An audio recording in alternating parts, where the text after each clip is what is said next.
Hare Krishna, Krishna Krishna, Hare Hare, Hare Rama, Hare Rama, Rama Rama, Hare Hare, Hare Krishna, Krishna Krishna, Hare Hare, Hare Rama, Hare Rama, Rama Rama, Hare Hare, Hare Krishna, Krishna Hare Krishna, Krishna Krishna, Krishna Hare Hare, Hare Hare Rama, Rama Hare Rama, Rama Rama, Rama Hare Hare, Hare Krishna, Hare Krishna, Krishna Krishna, Hare Hare, Hare Rama, Hare Rama, Rama Rama, Hare Hare,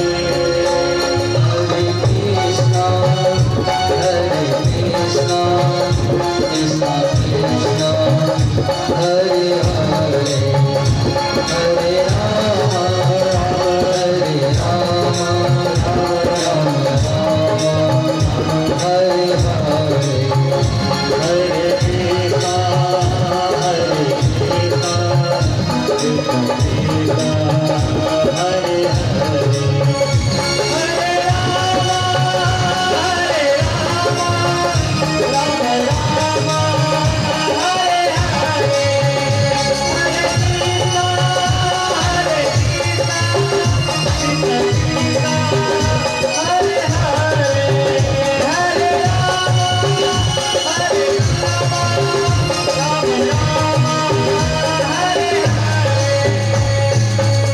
बोले वृंदावन बिहारी लाल की जय, बोले अध्यानाथ भगवान की जय, बोले बद्रीनाथ भगवान की जय, बोले जगन्नाथ भगवान की जय, बोले सुखदेव जी महाराज की जय, बोले परीक्षित जी महाराज की जय, बोले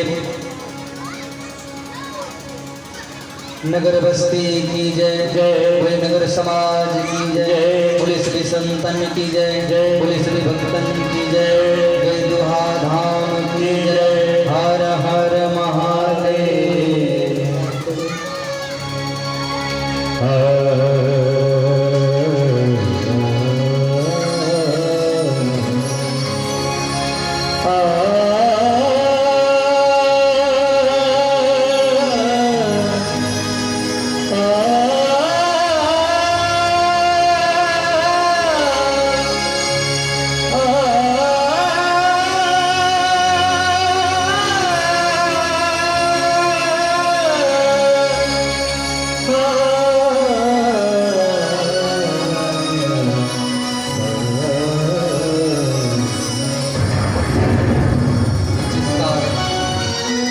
सर्वस्व श्री राधा गोविंद के चरण कमल का ध्यान करते हुए आप सभी भगवत स्वरूप श्रोता भगवान के चरणों में प्रणाम है और हमारे प्रणाम को स्वीकार करें।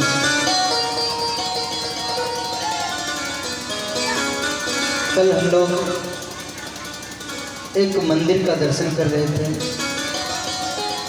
भगवत में,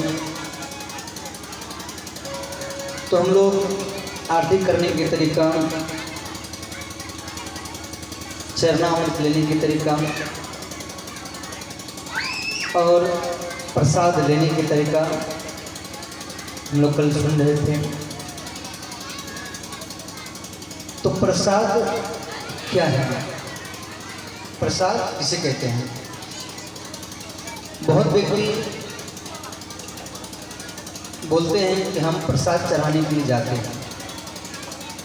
हम प्रसाद चढ़ाने के लिए नहीं जाते हैं, हम भगवान को प्रसाद कब बनता है? जब हम बाजार से कोई मिठाई हो, फल हो लाते हैं और मंदिर में वो भोग लगाते हैं भगवान को, तो उसके बाद में जो मिलता है उसे प्रसाद कहा जाता है। तो प्रसाद में भगवान का प्यार छुपा होता है और भोग में भक्तों का भाव छिपा होता है। भगवान आपके प्रसाद के अधीन नहीं है। पूजा करना अच्छा है, लेकिन पूजा करके भगवान को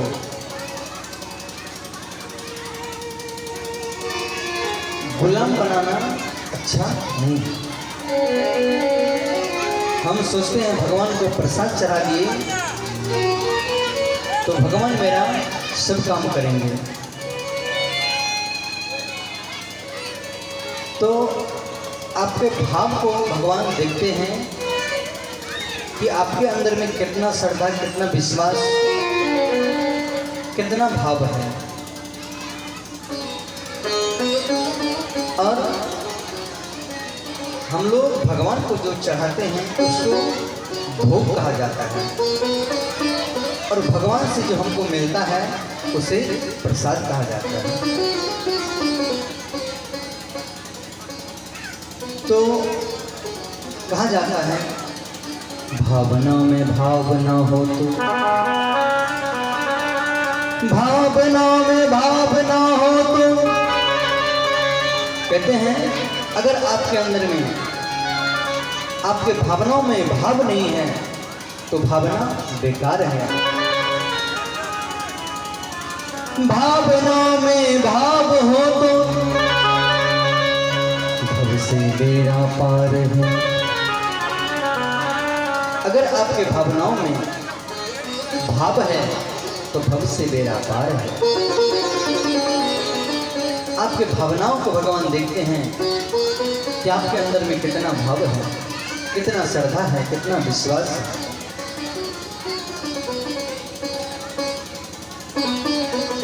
तो इस प्रकार गोलक धाम में,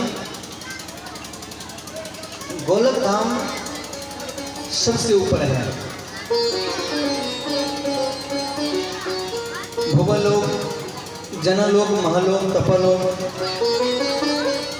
और सबसे ऊपर गोलक धाम है। बोली वृंदावन बिहारी लाल की जय। तो गोलक धाम राधा रानी वहाँ निवास करते हैं और भगवान श्री कृष्ण रहते हैं। तो गोलक धाम में राधा रानी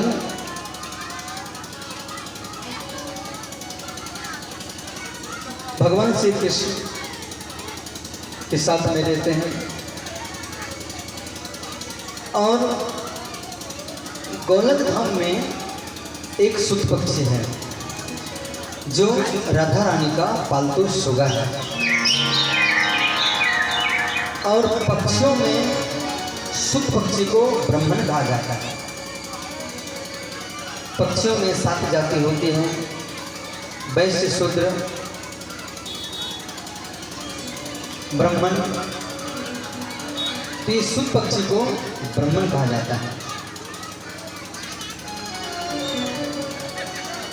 तो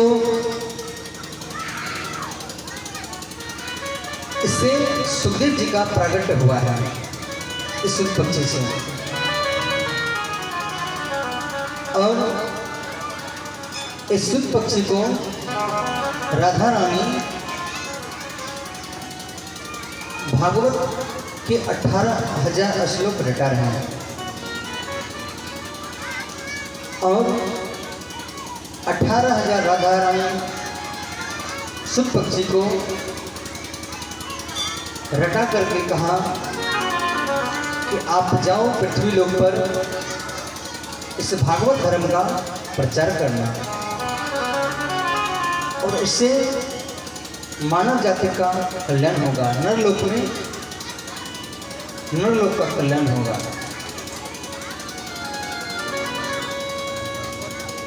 तो ये इसमें एक और कथा दिया गया है, ब्रह्म वैवर्त पुराण का ये कथा है और कौशिक संहिता के अनुसार एक कथा इसमें और दिया गया है। तो एक बार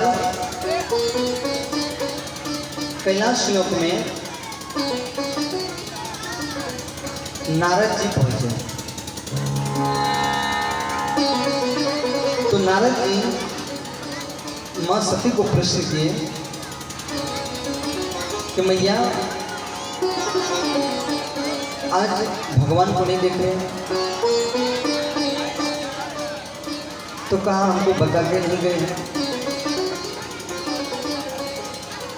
तो नारद जी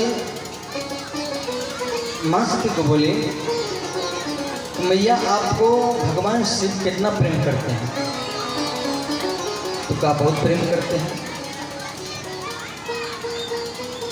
तो भगवान शिव के गला में मुंड का माला किसका है आप जानती हैं? का ये तो बात हम नहीं जानते हैं।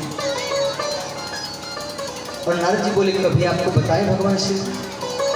का ये तो नहीं बताए हैं।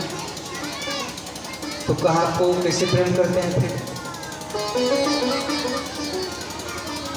तो नारद जी बोले अगर भगवान शिव पधारेंगे आज तो पहले आप यही प्रश्न करना कि आपके गला में ये मुंड का माला किसका है।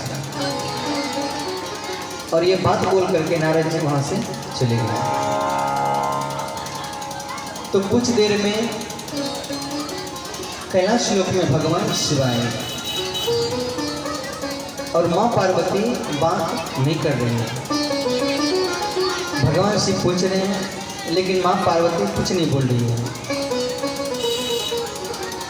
तो कहा देवी क्या हुआ है आज क्यों नहीं बोल रही है? कहा आप हमसे प्रेम नहीं करते हैं। कहा आप ऐसा बात क्यों बोल रहे हैं?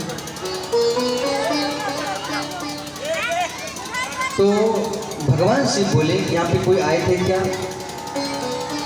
बोले कि हाँ। तो बोले कौन आए थे? तो बोले यहाँ पे नारद जी आए थे। तो भगवान शिव तो अंदर जामी है और समझ गए कि नारद जी का ही कुछ लीला है।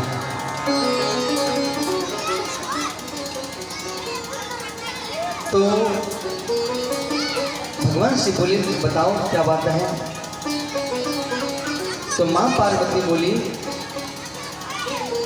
कि आपके गला में ये मुंड का माला किसका है? का ऐसा प्रश्न तो आप कभी नहीं करते थे। और का आपके मन में इच्छा क्या है? का हमको आप गला में मुंड का माला किसका है हमको जानकारी चाहिए। तो भगवान शिव तो आशुतोष हैं तो जल्दी प्रसन्न हो जाते हैं। तो भगवान शिव बोले ये मुंड का माला कुछ राक्षसों का है और कुछ आपका है।